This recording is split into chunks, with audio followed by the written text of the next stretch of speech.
Oke bro, jadi kali ini saya pengen sedikit sharing sama teman-teman mengenai tensioner CB150 hari ini.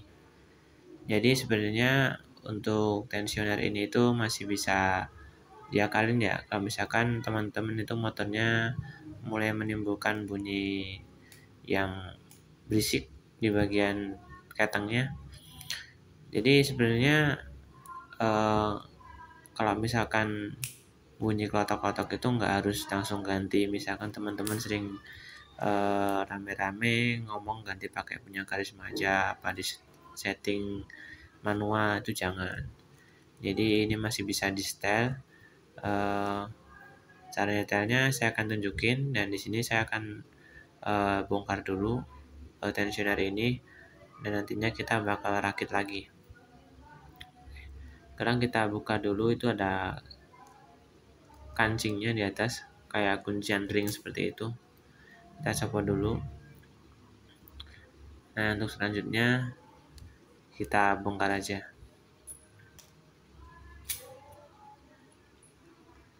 Nah, ini bagian-bagiannya. Terus kalau misalkan teman-teman ngebongkar, jangan lupa buat ingat-ingat posisinya kayak gimana. Nanti yang masuk yang mana dulu, jangan sampai lupa. Nah, kita fokus dulu ke bagian pernya ini, pitanya ini, nanti kita pasang duluan.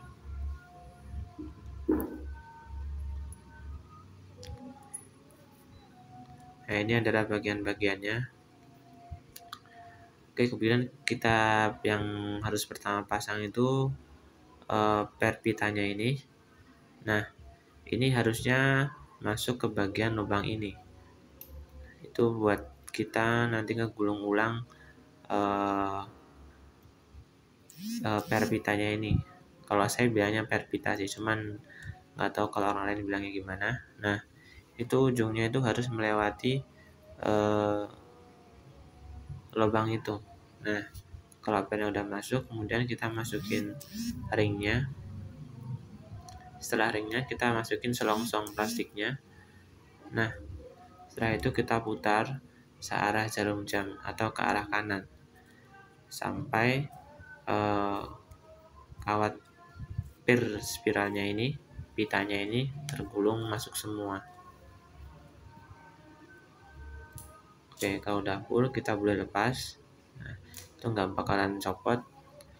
Nah, kalau udah seperti itu, kita langsung ke step berikutnya. Kita tekan bagian bautnya atas itu, kita tekan pakai jempol. Nah, kemudian kita putar searah jarum jam ke kanan itu sampai kita merasa sampai di mana kekuatan dari per itu. Nah, kalau udah ngerasa cukup, kemudian kita pasang tonjokannya. Perhatikan bagian jempol saya itu nggak boleh dilepas. Kalau misalkan dilepas, nanti dia akan loncat lagi, lepas lagi. Nah, jadi ketika kita mau melepas bagian jempolnya itu, kita harus berbarengan memasukkan tonjokannya.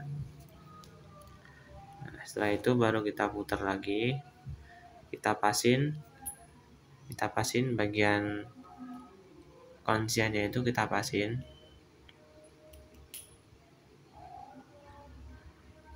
Oke, jadi harus masuk lubangnya situ. Nah, harus masuk lubangnya.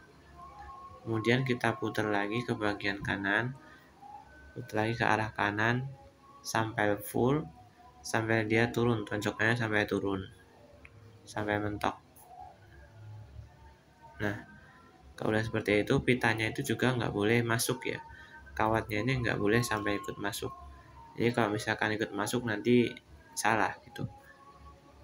Terus kemudian kita masukin kunciannya, hati-hati jangan sampai tonjokannya terlepas. Kalau terlepas nanti kita ngulang lagi dari awal. Nah, yang bagian yang agak rumit itu masang bagian penguncinya ini, karena kita nggak boleh sampai jempol kita itu terlepas dari kita neken tonjokannya itu. Kalau misalkan sampai lepas ya kita terpaksa ngulang lagi dari awal gitu. Nah, jadi kayak gitu doang sih caranya. Yang penting kita hati-hati, pelan-pelan aja, nggak usah buru-buru. Jadi untuk tonjokan ini cuman gitu aja ya buat pemasangannya, pembongkarannya. Terus isinya itu juga cuman kayak gitu aja. Yang penting kalau misalkan teman-teman bongkar sendiri, teman-teman harus ingat-ingat posisi-posisinya gitu.